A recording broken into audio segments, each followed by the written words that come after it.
What's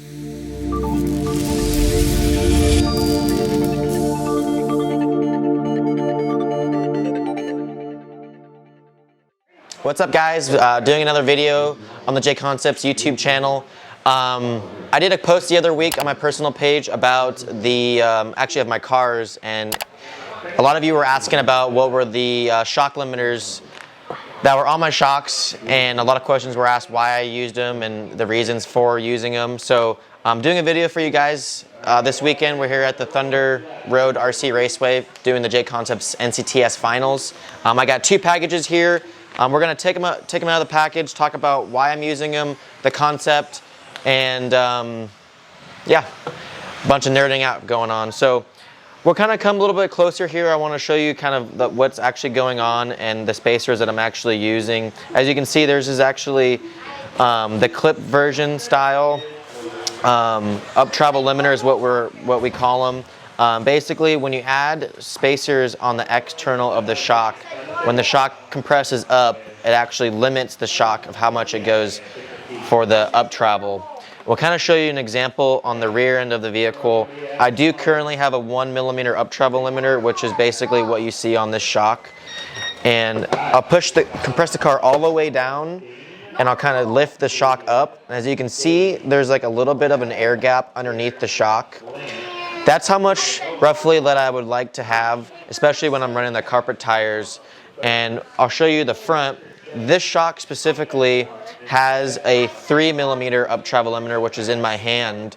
This other shock on the right side of the vehicle is the one that I took out to show you guys the example of the differences. So the left side has the limiter, external limiter in, so it just barely comes up. And then this side, I'll show you the difference, compressing the whole car, how much higher it actually comes up. So I'm gonna put this limiter back in and kind of show you what's actually going on. I like the clip version because you can use needle nose pliers, clip the very edge, and kind of clip it in like that. It kind of falls down, and I'll show you compressed again. I don't know either, but you were... Now it's the same as both sides. So we'll kind of come back up here a little bit, and I'll kind of show you the packaging. We actually have two different options. There's an RM2 edition, which is the red edition, and obviously this is the normal black edition style that JConcepts offers. I personally like the red because I actually didn't even realize we actually had this product until a few weeks ago. So I like the red because I actually can see how much spacers I'm running, and it's not so incognito. So I'll kind of take the packaging out. This does come with a few different style clips, one for these kind of shocks, and then obviously these bigger ones for like the RTR vehicle. So it is a multi-use purpose. If you have Traxxas, slashes that have these style clips, you're able to use it. But there are two style clips. I'll kind of put these down here for you, move my car. You have a 1mm shim E-clip style. You have a 2mm shim E-clip style. This is a 7mm clip right here, the thickness, and a 3mm clip style. These are for the 3mm shock shafts. They fit on a bunch of different style vehicles. As you can see, these are more of an enclosed style limiter. I actually started to use these for the internal limiters. If you do use internal limiters, it's an enclosed for the shock. These aren't able for quick release or quick access for the external. The good thing about the clip style is when you want to change them really quick, you kind of just like put your thumb and you kind of clip it out, and it's pretty easy to put back in. Then obviously, depending on different settings you want to run, the more you limit the shaft, the more it won't go for the up travel. So ultimately, if you want to run these really thick items, you would actually have to clip it on like that, and as you can see, it kind of limits the whole shock itself. So I'm going to take this clip off like that, move it to a side, and like I said, you have different millimeter options and internal limiter options. So we kind of come back up here and actually talk about why I change the different up travel limiting style, the reason for it. There's two different kind of ways to go about it.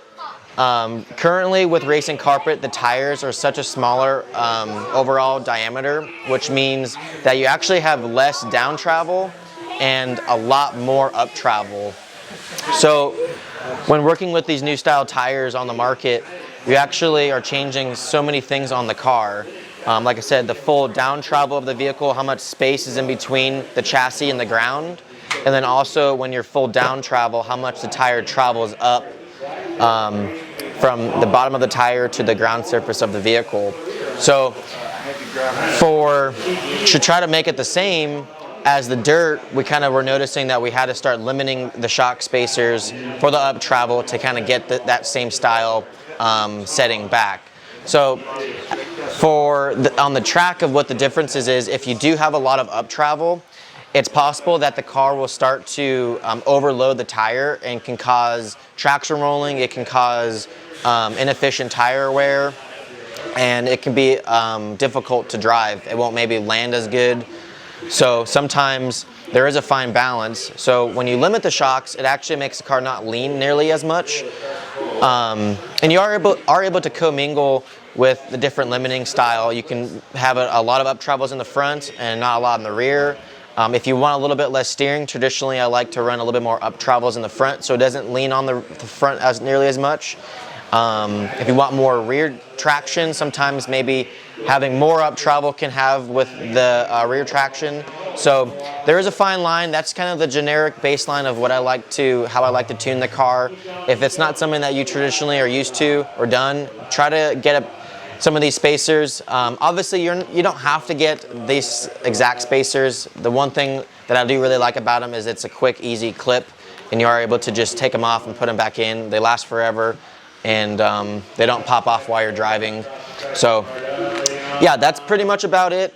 Hopefully this gives you some insight of why you saw these on my car and some photos, and hopefully it's a little bit of a speed tip for you guys the next time you go out and race on the track. So once again, thanks for tuning in to the JConcepts YouTube channel. Check out their other videos. I guess you can say this is like a how-to product display of a new item. Like I said, this is the JConcept version black. We have the RM2 red edition, which is what I'm currently running on my shocks. And yeah, that's about it.